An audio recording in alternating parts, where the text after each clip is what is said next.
السلام علیکم ورحمۃ اللہ وبرکاتہ۔ امید کرتی ہوں آپ ٹھیک ہوں گے۔ کیا آپ جانتے ہیں 23 مارچ کو چھٹی کیوں ہوتی ہے اور پاکستانی عوام 23 مارچ دن کو کیوں مناتے ہیں؟ یہ جاننے کے لیے میری ویڈیو ضرور دیکھیں۔ اگر اچھی لگے تو لائکس اور کمنٹ ضرور دیجیے گا۔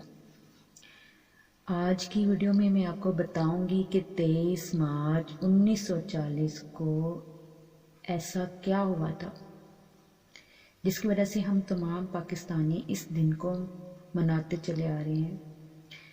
تو گائز، برصغیر 2 قوموں ہندو اور مسلمانوں پر مشتمل تھا اور یہ دونوں قومیں ایک ساتھ ہی رہتی تھی، لیکن یہ اپنے مذہب کے لحاظ سے الگ الگ قومیں تھیں، لیکن ہندوؤں اور انگریزوں کے ساتھ مل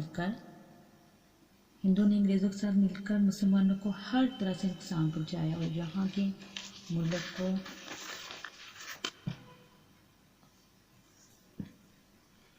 مسلمانوں کے کاروبار بھی تباہ کر دیے جاتے تھے، اور ان حالات کو دیکھتے ہوئے مسلمانوں کو اپنی علیحدہ جماعت بنانا پڑی جس کا نام تھا آل انڈیا مسلم لیگ، جس کے سربراہ آپ جانتے کون تھے؟ جس کے سربراہ تھے قائد اعظم محمد علی جناح تھے۔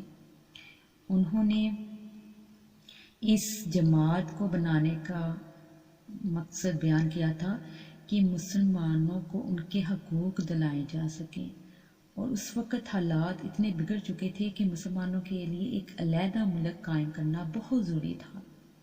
اور پہلی بار قائد اعظم کسی سربراہی میں 23 مارچ 1940 کو لاہور میں قرارداد پیش کی کہ مسلمانوں کے لیے ایک علیحدہ ملک قائم کیا جائے تاکہ مسلمان اپنی آزادی سے اپنے مذہب کے مطابق زندگی گزار سکیں۔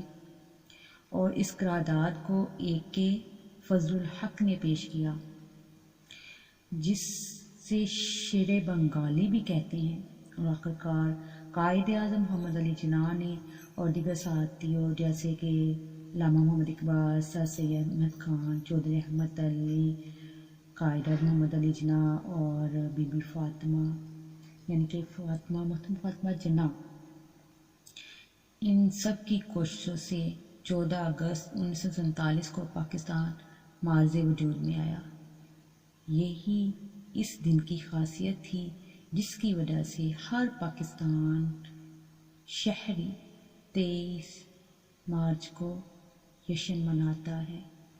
تو اللہ تعالیٰ سے دعا ہے کہ اللہ تعالیٰ ہمارے پاکستان کو ہمیشہ قائم و دائم رہے اور ہمیشہ قائم رہے۔